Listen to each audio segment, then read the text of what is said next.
In group 17, you can begin when you're ready. Hi guys, my name is Will, and I'm here with Spencer, Victoria, and Jackie.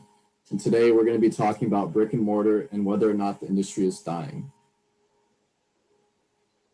So when you first read about brick and mortar, you usually see the negative headlines regarding companies like Sears and JCPenney's who are closing stores or going out of business completely due to a change in customer needs. However, if you look at the bigger picture and do a little research, you find very different information. According to a Deloitte report regarding the change of brick and mortar, more stores are opening than they are closing. Both price space and premier stores are growing at a considerable rate, while balance space is not. However, the net stores shows a positive trend. So there are a couple obstacles that brick and mortar is currently facing. The first one is millennials and Gen Zers. So millennials and Gen Zers typically shop online more just because of their culture. They're also more cost conscious and they're able to get different discount codes online that they would not get in stores. The next one is e-commerce. There's a lot of stores that are only available online. And so if you want to shop at those stores, going into brick and mortar is not an option. And the last one is very present in today's society, and that is the global pandemic.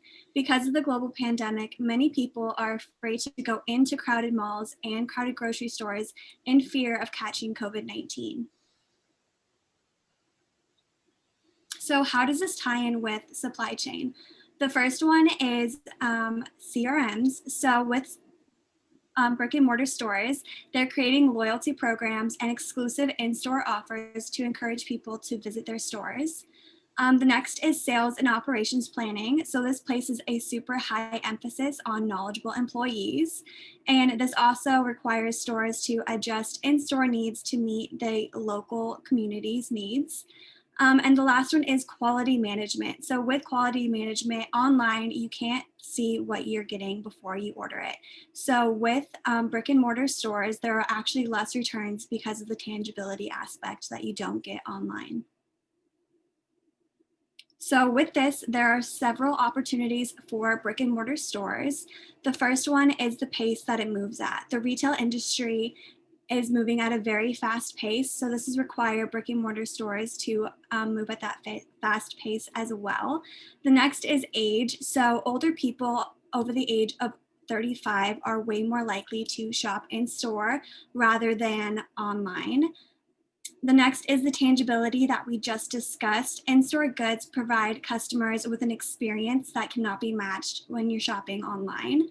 And lastly is employees. So knowledgeable employees are a huge asset to brick and mortar stores because when you're talking to an employee in person, it is much more personable and they're often much more knowledgeable than when you're chatting with someone online. So going off of Jackie, one of the biggest opportunities for brick and mortar stores is to incorporate an omni-channel in their business plan. This gives customers the chance to buy what they want, when they want it, and how they want it.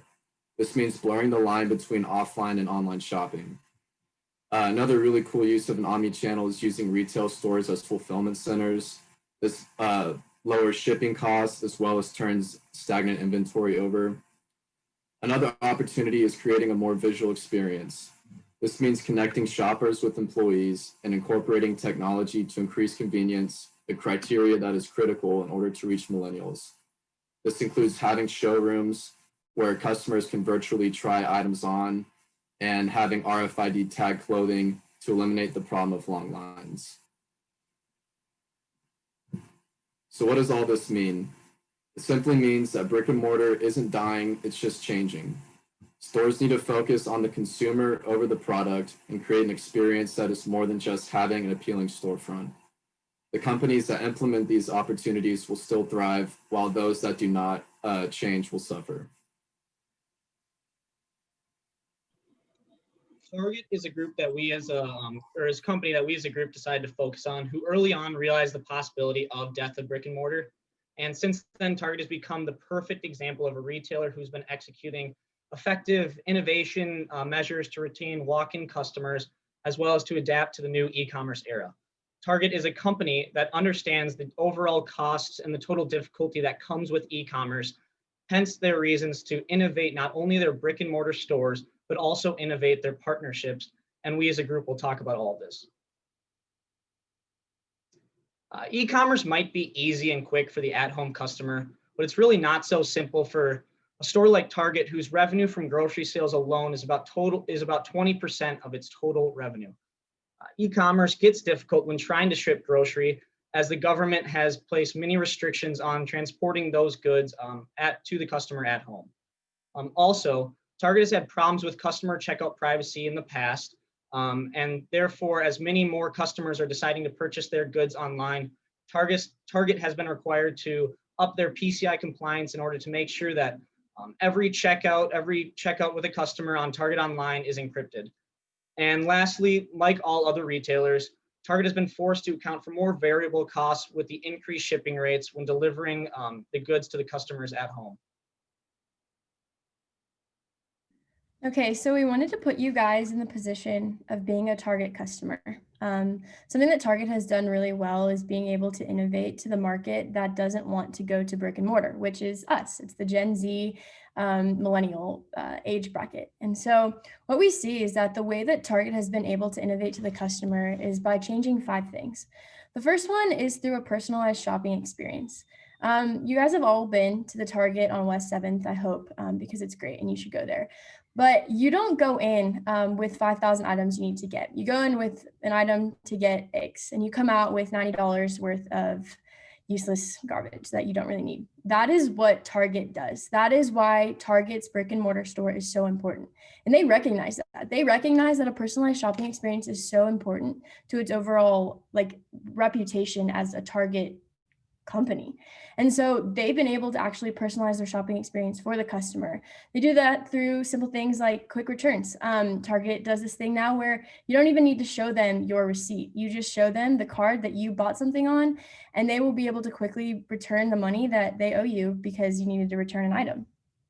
They're also great with immediate takeaways. I don't know if you guys have noticed, but you never really go into Target and expect for something to be out of stock. Target, kind of like we were talking about earlier, does a great job of making sure that they have the inventory on hand that they know that they're going to need to meet the customer needs.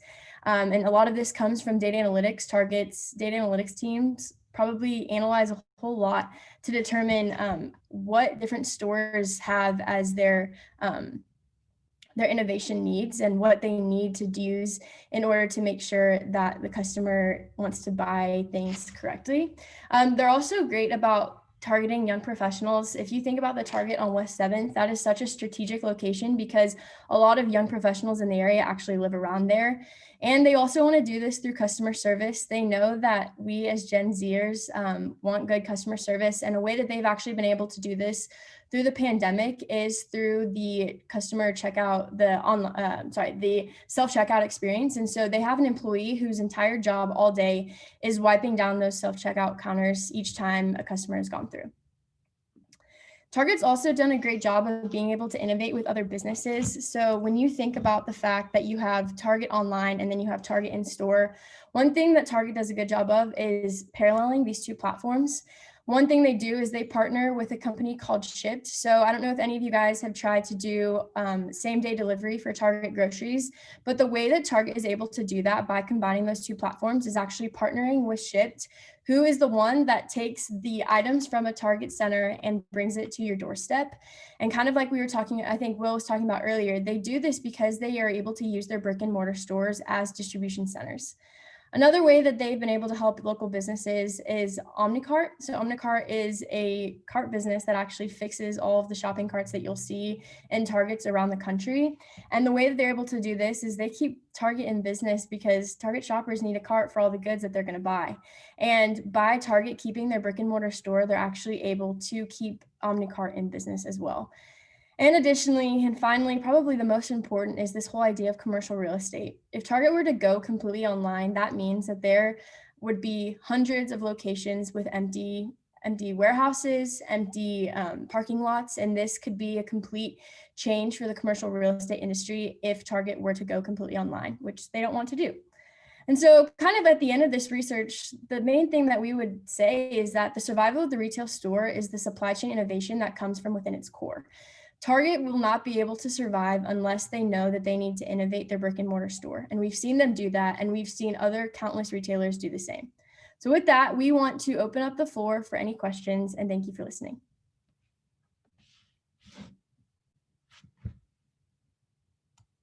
All right, students, this is your time. Questions, please.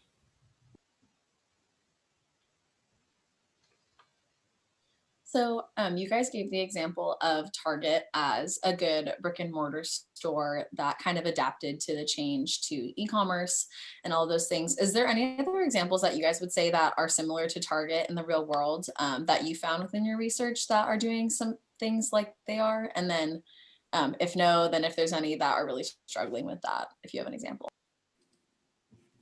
So Best Buy, for example, going back to having their retail stores as distribution centers, I found that 2/3 of what was sold online was just for curbside pickup order or shipped to customers from the stores. And so they've really utilized that opportunity, and they've been really successful with it so far. We've also seen too through our research kind of the opposite happening, right? So you think about Amazon, whose their entire platform is online, but we've seen them actually open up these brick and mortar stores because they've decided that that would be an even quicker way to target those customers that maybe don't want to use their online platform.